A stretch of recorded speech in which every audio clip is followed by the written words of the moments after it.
Hello, and welcome to this Case Study 3 presentation, where I'll be presenting a network design that combines four office locations together using a T1, T3 lease line. This presentation was created for the Introduction to Computer and Information Technology course with our instructor, Harry Hurley. My name is Knut Alger, and I'll be leading us through this presentation. Today's date is February 19th, 2024. For our agenda today, we'll be reviewing the following: an introduction of the vendor, where I'll be reviewing a network vendor I've selected and discuss the key reasons why. We'll then move into the next slide, where I'll review the network diagram. As part of the network diagram, I'll be reviewing the following: how I've connected the four offices to the network, what technology is used to connect these offices to the network, and what speeds are available to connect the network together. Lastly, I'll wrap up with a conclusion and the references I've used to help me create this presentation.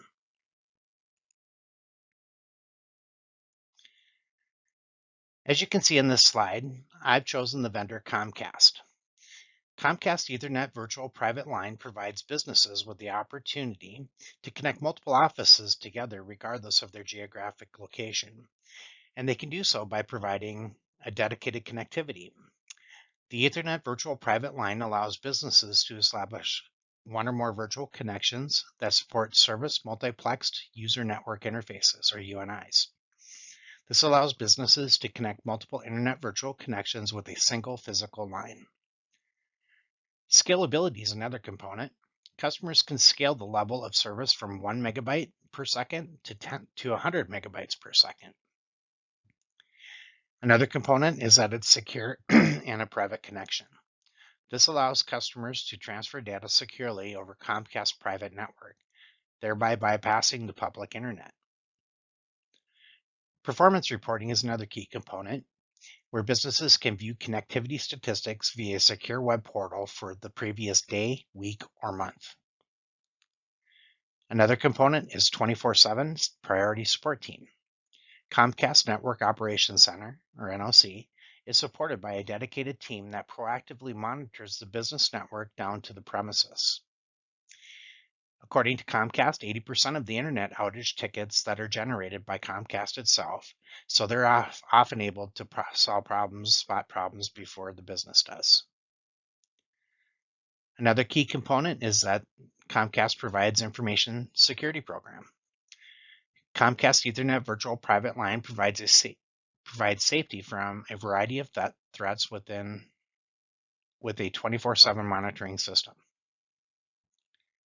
Lastly, Comcast Ethernet Virtual Private Lines are supported by performance level standards that are backed by service level agreements.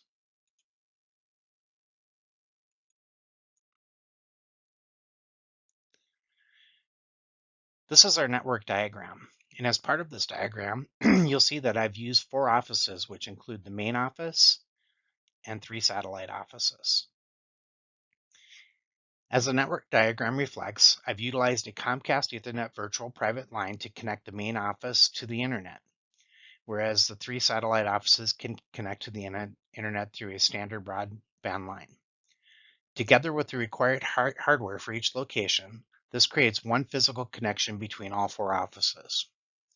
As you see here in the diagram, each office requires hardware to be able to communicate, send, and receive data through this dedicated network. This required hardware is comprised of a router and a CSU/DSU node.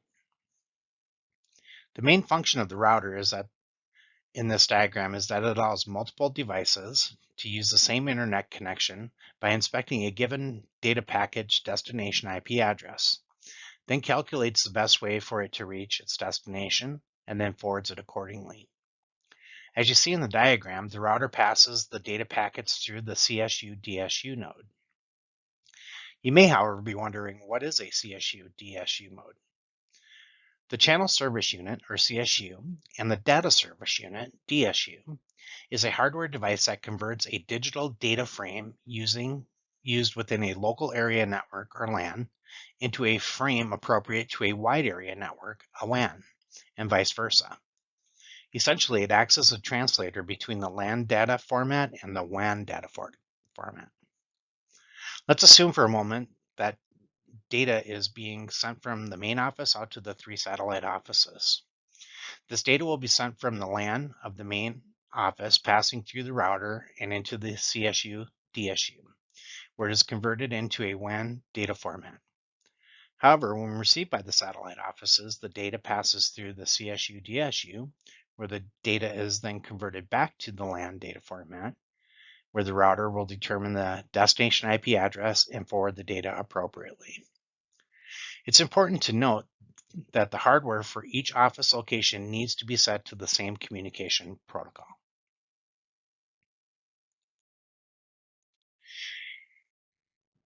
In conclusion, it should be noted that there are other alternatives to businesses seeking to connect multiple offices together. Building a wide area network is one option, but can be very expensive. The Comcast Ethernet Virtual Private Line becomes an excellent resource as it not only provides office connectivity, but it does so with a higher level of network security and truly isolates the business from private networks outside of their network. These are the references I've used to prepare this presentation. And this is the end of my presentation. Thank you for spending time with me to review.